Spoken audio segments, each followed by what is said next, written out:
Hi, I'm Liv Taylor. I am a therapeutic art instructor and an illustrator and a professional photographer. And today I'm going to do a little demonstration on some therapeutic art for you in charcoals. It's quick, it's easy, it's sloppy. You don't have to use talent or nothing. You just gotta do it. So the first thing we're gonna do, everybody can draw a circle. So we're gonna take, you can even use your pencil. All you need is just something to write with. It doesn't really work with a pen, so I recommend some graphite, or this is just a regular charcoal pencil that I got from the dollar store. They're pretty cool too, because they don't have any wood. Can you see it? Okay. So I'm gonna start with this circle, pretty much, I'm just gonna draw it backwards, and let's just see what happens. You ever drawn upside down before? Sometimes you just have to change your perspective. So this is a circle. I'm gonna make it look like a moon. I'm not even really thinking about it, I'm just drawing it. Like, you can remember what a moon looks like a full moon.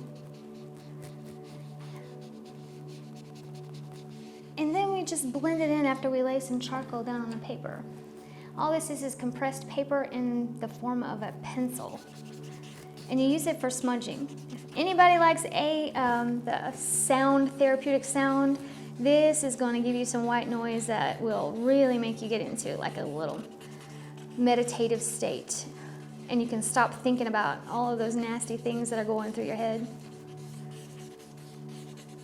But charcoal is so much fun because you already made it pop out of the sky. And I didn't really do anything. And you can do this for like 5 minutes. If you get into repetitive thought processes, just whip out a piece of pencil and start doodling. Or just start randomly putting shapes down on paper. Say, for example, you're having a really rough day at work and you're the type of person your job makes you, everything's gotta be so-so, gotta dot all your I's, cross all your T's, and you just need a break. Draw upside down. That's what we're doing right now. And don't really think about it. Think about like a little landscape scene that just has some shapes. Maybe a little mountain right here. But you don't want to actually really try to draw it. You just want to suggest that it's there, because it helps you connect your mind with your physical, your hands, the way that they're moving.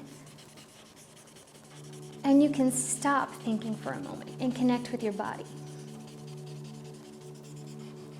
That's pretty much what therapeutic art is anyway. It helps you control all of those nasty little things going through your head when you get in a repetitive cycle, and you can start thinking about something else, like nothing.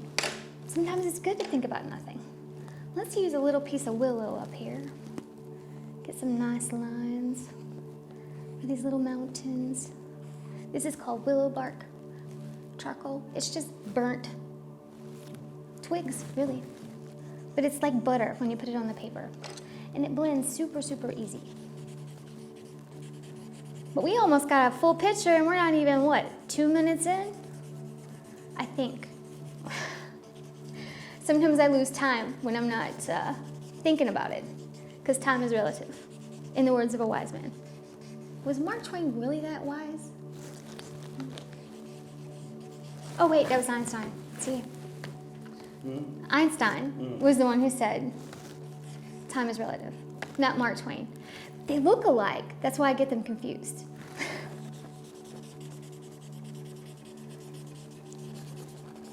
So now we got our little mountains, and we got our little moon. So let's upside down draw a tree. Trees are the hardest because you try to represent them the way that you see them in your mind, but it's all about perspective. Sometimes you just gotta draw like a kindergartner.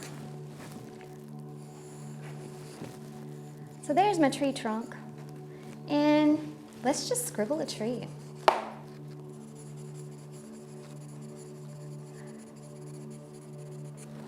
Oh, it's pretty.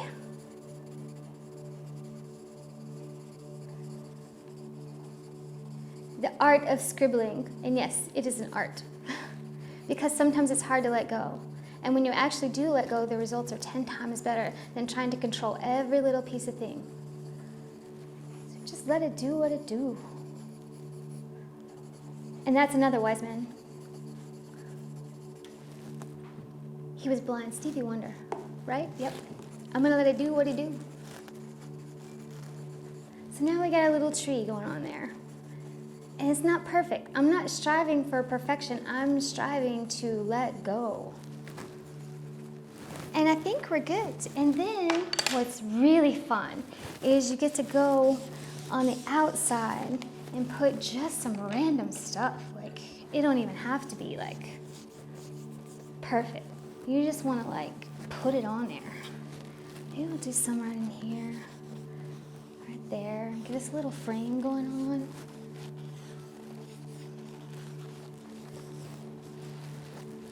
Got some little gooey stuff going on here.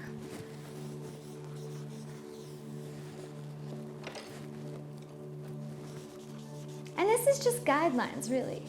So once you get used to doing this for a therapeutic session or for a meditative state, you just go with the flow. You don't have to follow word by word what I'm doing.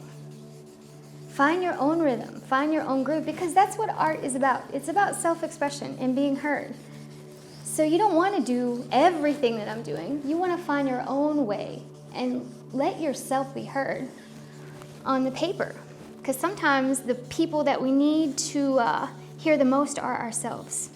So put yourself on the paper and hear yourself and hear your perspective in the way you want to think about things, in the way you feel your life is going. Because everybody needs a happy little tree.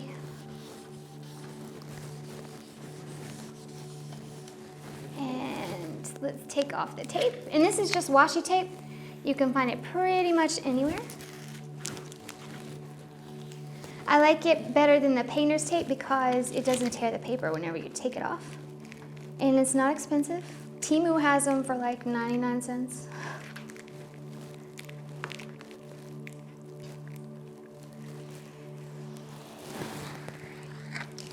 Not sure how long that was, but I think it was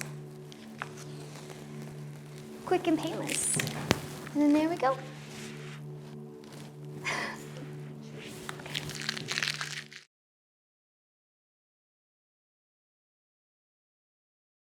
From my experience, whenever I was suffering from a really bad case of post-traumatic stress disorder, art therapy was the one thing that helped me because it connected my physical body with my mind, and I could, just by doing the motions and not thinking, get out of those mind loops that would like make me forget everything. And completely doing art every day or doodling or drawing helps me remember better, and it really gives me a sense of self-awareness that I am alive and I can keep going and that I'm present in the moment.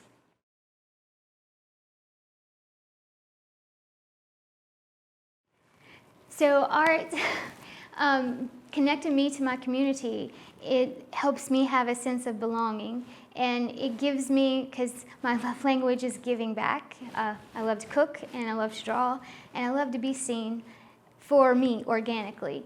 And so every time I put a picture out there and it helps somebody or somebody likes it or they're like, oh, thank you, it makes me feel more connected to that person. Maybe I haven't even met them before, I don't know them, but it helps start conversations. And the more people talk to each other and communicate organically, not just small talk, the closer our community gets.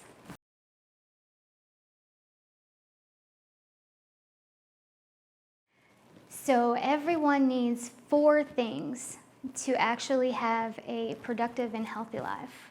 Of course, you need your security, financial security, food, house. You need your spiritual, you need your community, and you also need self-expression. So if you're missing any of those 4 things, then you're not well balanced out. And when you add art in there, it gives you an extra oomph so that you can make it through a job that you hate because you have to pay the bills, because you have something to look forward to and something to work toward, not just,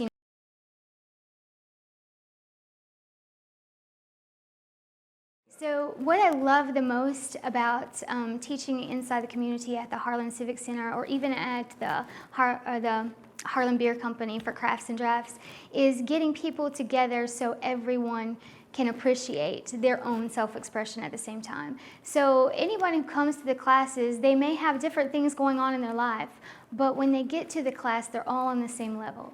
So it's like they can stop, being expectations, they can stop their own roller coaster from going, and you can just focus on finishing a task together as a team. And so the little sessions that I do for the therapeutic arts can be like a Zentangle, or it can be even the charcoals or watercolors. And it's not the point to become Picasso. The point is to learn how to actually just let go and put down on the paper whatever is you feel like doing for the moment. And that's the hardest thing for people to figure out, is like, it's okay not to be perfect.